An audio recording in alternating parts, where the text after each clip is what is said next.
On June 4th, 2012, I died.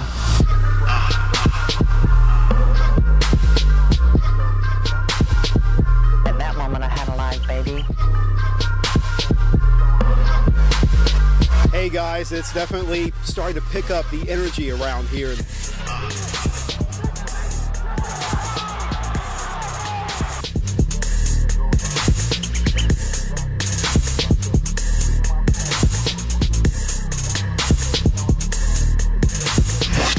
Getting the boat prepared for the main catch of the day, oysters. But with boat troubles, oystermen Matt Hodges and Clark Nichols say it can be tough just getting out in the water. It's all in a day's work. And what's in it? Finding oysters in these troubled waters, still recovering from the Gulf oil spill 3 years ago, even more difficult. We had a great supply. That was the year I established my oyster business. Now that supply is drying out, the problem. Oystermen are now prohibited from fishing in the Skipper Bay because of polluted water, so Hodges has to travel more than 100 miles to Apalachicola Bay every day. We got out there and by 3 o'clock, we had 2.5 bags of oysters on the boat. And that equals negative $20 for that day. But after adding up the cost to buy the oysters on top of the gas money, this catch comes up empty. Now these oysters are the bread and butter for families in Wakulla County, but sadly all they can do is toss them back in the water. I feel like I'm not only gonna fail my family, I'm gonna fail these other oystermen. This bay is their livelihood.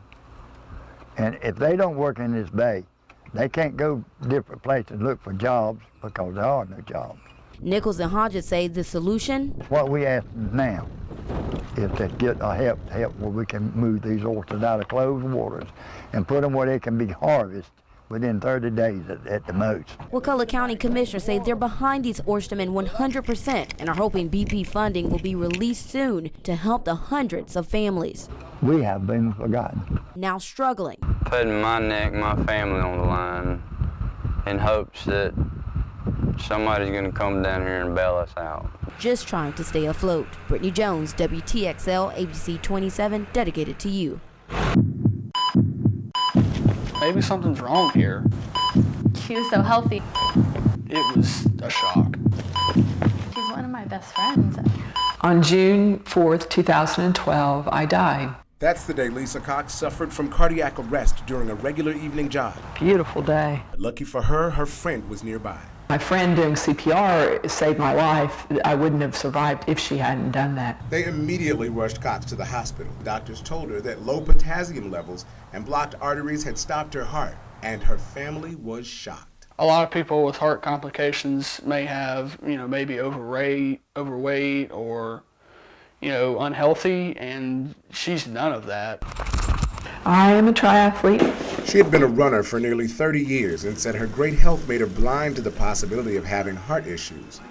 But not getting regular checkups and understanding the impact of her family's health history could have been a death sentence for her.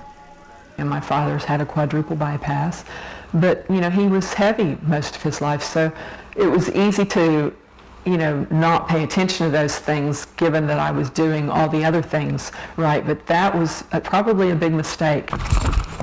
This triathlete feels that she was extremely lucky. There are a large percentage of people who do actually get to the hospital but don't leave the hospital with cardiac arrest. And now she's working toward legislation to support CPR training in schools. But I can never, ever repay her. The mother of two doesn't want anyone to go through what she did, so she feels that she has to do her part.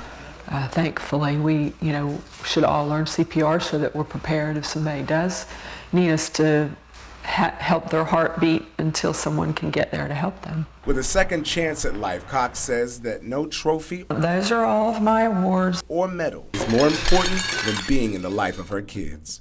I want to be here as long as I can for my children. That's the most important thing, and that's, that comes first. Though her life is different from 6 months ago, she's getting back to running, swimming, and biking.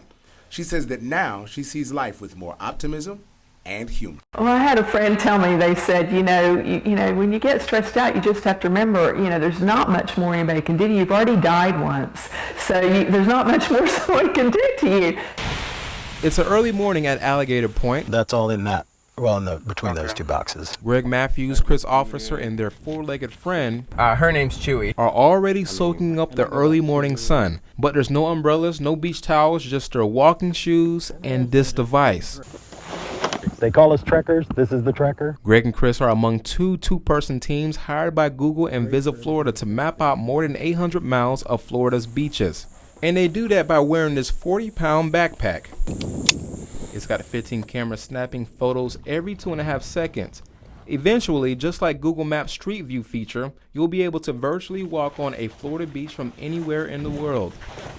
But getting the photos from the beach to your computer takes a lot of work. It can get a little hot. And a lot of walking. That's to help prevent and protect the blisters that are there. But Greg and Chris have to keep up a pace of traveling more than 10 miles a day. It's got to take care of your body, and make sure, you're hydrated. Some of the landlords on the beach hope Google's Beach View would bring in more tenants. It's a great idea for people. We get people from Texas, Georgia, Illinois, all over the country come here. And for someone to be able to see it on Google Map, that's what I would do if I was renting a place. But for Matthew, it's the scenery that is breathtaking. It's worth getting to the most remote spots you can get to. There's rewards there that are intangible and really not explainable. One of those you have to experience it kind of things. Greg and Chris have 3 more weeks of snapping pics of Florida beaches and helping to create what Google calls the best map of the world. I'm Anthony Murdoch, WTXL, ABC 27, dedicated to you.